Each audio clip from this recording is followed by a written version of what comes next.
Good evening. Thanks for joining us tonight for News 13 at 6. I'm Greg Lagerquist. And I'm Kim Block. Time is running out for families on temporary assistance for needy families. Thousands of Mainers could be losing their benefits in the coming months. Our Brad Rogers is live in Lewiston right now with a story. And Brad, we understand they've already dropped about a quarter of their caseload. Well, Greg and Kim, I tell you what, 4,000 families are no longer eligible to receive TANF benefits, and another 3,000 households are now being told their time is running out. Maine is saving millions of dollars in the process, but at what expense? TANF was meant to help people like me. Tina Hutchinson got an emergency hardship extension for her and her son to keep getting TANF benefits. Had she not, they'd be among the 4,000 families in Maine no longer receiving monthly benefits because they hit the state's new 5-year lifetime limit. The amount I get is $330 per month, and it would pay my rent, my medical co-pays on medications, and it would fill my gas tank half full. It's the only thing that separates them from homelessness. Chris Hasted with the Maine Equal Justice Partners worries about those 4,000 families and 5,000 children dropped from TANF. TANF is largely a program for children, and there are now 5,000 children who have been affected by this termination. We don't know where they are. We don't know what's happening to them. That's something we should all be concerned about. Many of those families are now turning to cities like Lewiston, Portland, and Bangor, applying for general assistance. We're a very poor community, yet we're getting the brunt of it. Our people are getting the brunt of everything here. In spite of that, Lewiston Mayor Bob McDonald supports the new law that's dropping people off TANF. And those people who were 5 years and cut them off, that's the solution to the welfare problem. Now, okay, we've supported you, now get a job. And there are jobs out there for them. There's all kinds of jobs out here.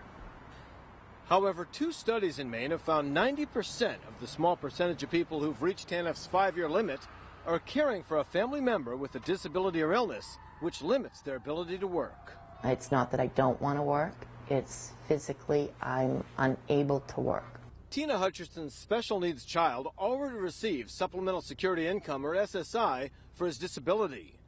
Tina and her son live on $250 a week plus food stamps. Without TANF, it would drop to $175 a week. You know, I'm just getting by. It's the end of the month. I have $2 in my wallet. Mayor McDonald believes families who are disabled should automatically be able to stay on TANF. That's not happening now. Chris Hasted says the legislature intended that to happen. Instead, many are losing their benefits. Reporting live in Lewiston, Brad Rogers, News 13. And Greg, about 2/3 of the families who are applying for these extensions are getting them, but many people aren't even applying. All right, well, no easy answers on that one, Brad, that's for sure. Thanks very much, live in Lewiston. Well, a mistake by DHHS could cost Maine taxpayers millions of dollars.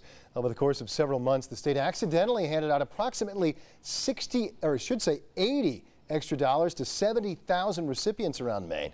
In total, Maine DHHS overpaid $4.8 million in benefits. Those who got the extra benefits will not have to pay that money back, by the way, and according to the USDA, it's going to be the Maine taxpayers who foot the bill. Maine Congresswoman Shelley Pingree is releasing a statement on this issue saying this, quote, "These families didn't do anything wrong. The overpayment was due to an administrative mistake, and there was no way they could have possibly known they were getting a few dollars more a month than they should have," end quote. The state says they will appeal the USDA's decision.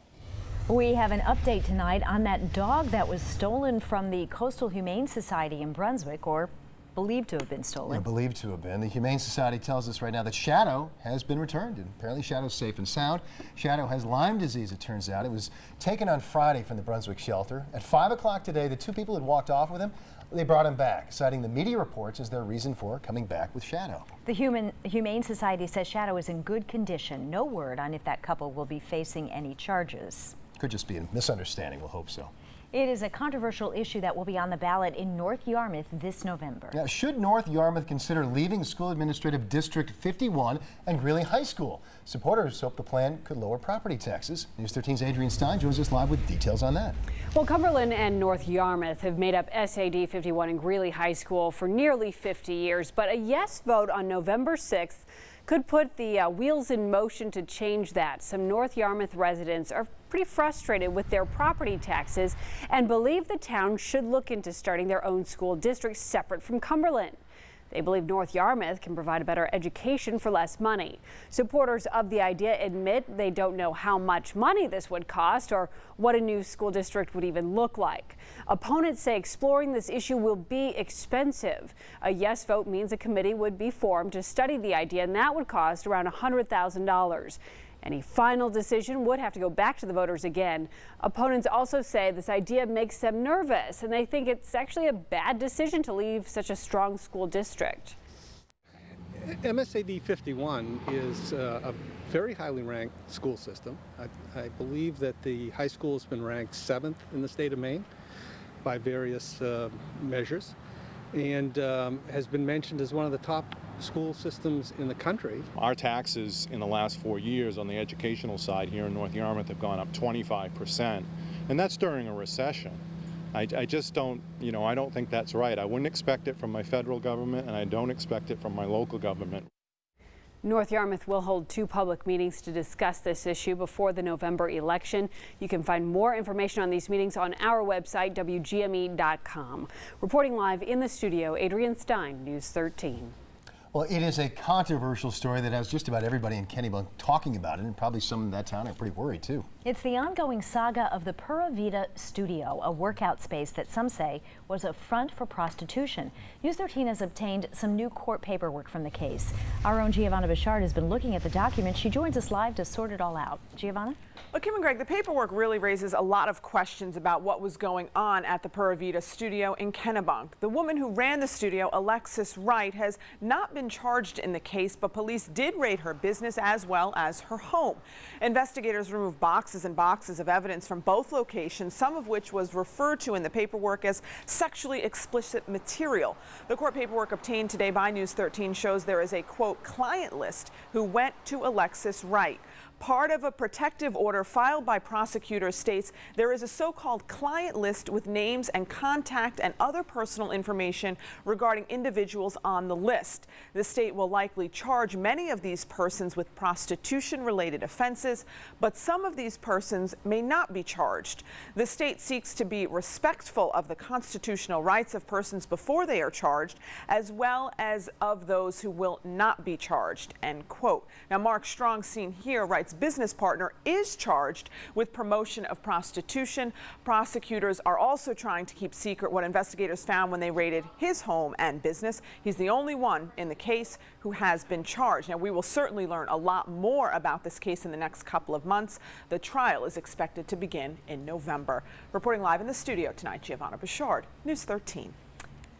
Thanks, Giovanna. A jury finds a Maine man guilty in a cold case that stretches back more than 3 decades. 57-year-old Jay Mercier now faces 25 years to life after being found guilty in the 1980 death of Rita St. Peter. Prosecutors say Mercier has been a suspect from the start.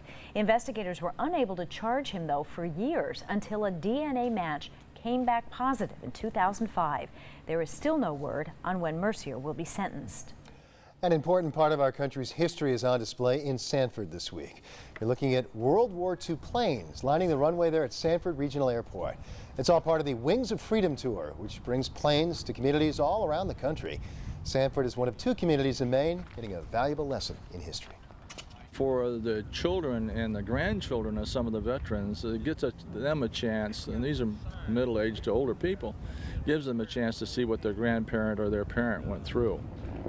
Now, the Wings of Freedom tour will hit the road tomorrow. They'll be up in Brunswick from Saturday to Monday.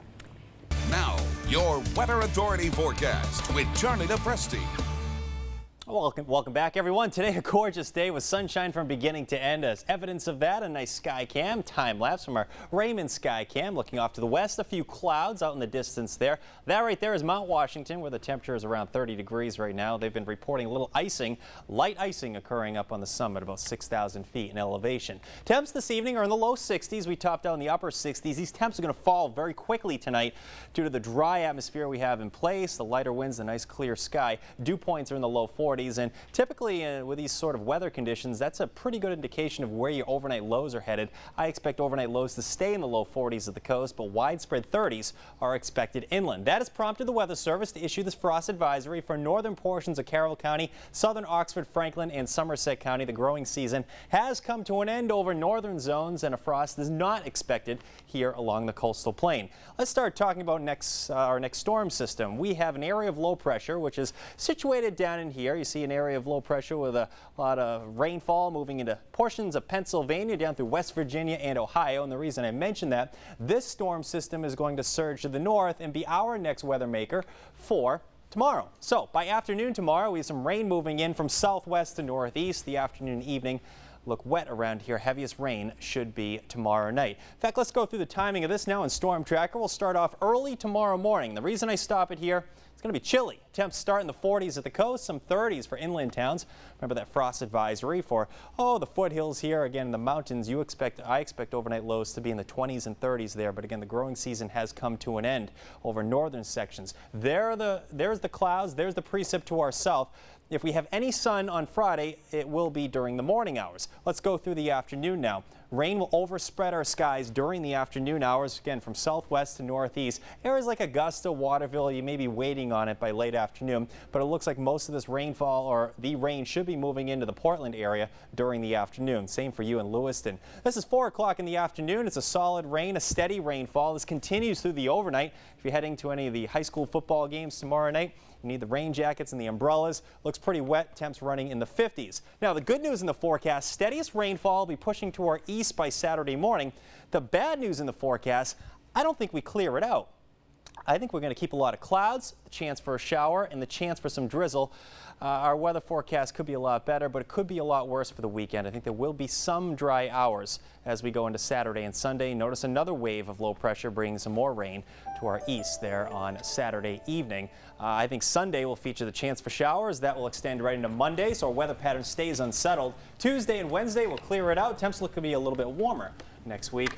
The major difference between coastal areas and inland areas will be in the temperature department. It's going to be cooler to start the day for many inland towns, 30s tomorrow morning. So, the big story is the rain moving in.